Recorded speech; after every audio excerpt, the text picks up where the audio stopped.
बिहार में एक जिला है जिसका नाम वैशाली है। विश्व को सर्वप्रथम गणतंत्र का पाठ पढ़ने वाला स्थान वैशाली ही है।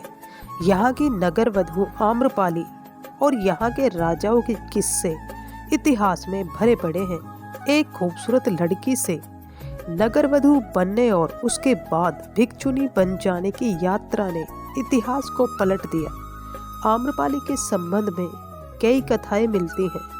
आओ जानते हैं आम्रपाली और बुद्ध का संबंध। दोस्तों, स्वागत है आप सबका हमारे रिया ऑफिशियल वॉइस ज्ञान 2.m में।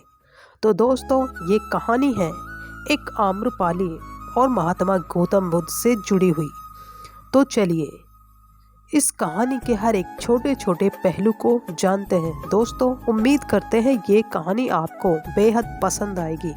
दोस्तों, अगर ये कहानी आपको पसंद आए तो प्लीज़ वीडियो को लाइक कर देना और चैनल को सब्सक्राइब कर देना, क्योंकि इस चैनल पर हम आपकी शिक्षा से जुड़ी हुई ऐसी ही नई नई story, motivation story, moral story हर रोज लाते रहते हैं। तो चलिए जानते हैं इस कहानी को। कहानी का नाम है आम्रपाली की कथा। कहते हैं कि एक गरीब दंपति को एक अबोध मासूम लड़की आम के पेड़ के नीचे मिली। पता नहीं कौन था उसके माता पिता और क्यों उसे आम के वृक्ष के नीचे छोड़कर चले गए। आम के नीचे मिलने के कारण उसका नाम आम्रपाली रखा गया। आम्रपाली जब किशोर अवस्था में पहुंची तो उसके रूप और सौंदर्य की चर्चा नगर में फैल गई। नगर का हर पुरुष उससे विवाह करने के लिए लालायत हो उठा। राजा से लेकर व्यापारी हर कोई आम्रपाली को पाना चाहता था। उसके माता पिता के समक्ष अब दुविधा और भय उत्पन्न हो चला था। अगर आम्रपाली किसी एक को चुनती तो राज्य में अशांति फैल जाती। जब वैशाली के राज्य प्रशासन को यह पता चला तो उन्होंने नगर में शांति स्थापित करने के लिए आम्रपाली को क्रमानुसार अंत में नगर वधु बना दिया। आम्रपाली को जनपद कल्याणी की उपाधि 7 साल के लिए दी गई। इसे साम्राज्य की सबसे खूबसूरत और प्रतिभाशाली महिला को दिया जाता था। आम्रपाली को अपना महल मिला, सेविकाएं मिली और लोगों से शारीरिक संबंध बनाने के लिए चैन का अधिकार भी मिला। इसके साथ ही वह दरबार की नर्तकी भी बन गई। आम्रपाली का जन्म। तो दोस्तों, जानते हैं आम्रपाली का जन्म कैसे हुआ।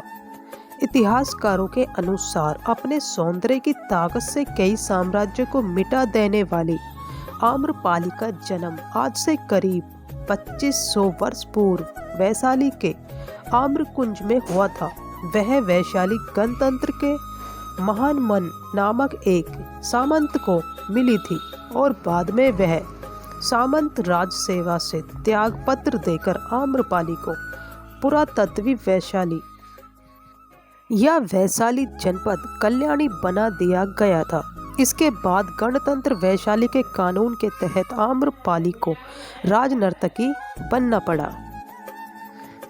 प्रसिद्ध चीनी यात्री फाहमान और हैंगसोंग के यात्रा वृत्तांतों में भी वैशाली गणतंत्र और आम्रपाली पर विस्तृत प्रकाश डाला गया है।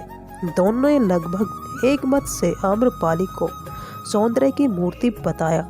वैशाली गणतंत्र के कानून के अनुसार हजारों सुंदरियों में आम्रपाली का चुनाव कर उसे सर्वश्रेष्ठ सुंदरी घोषित कर जनपद कल्याणी की पदवी दी गई थी।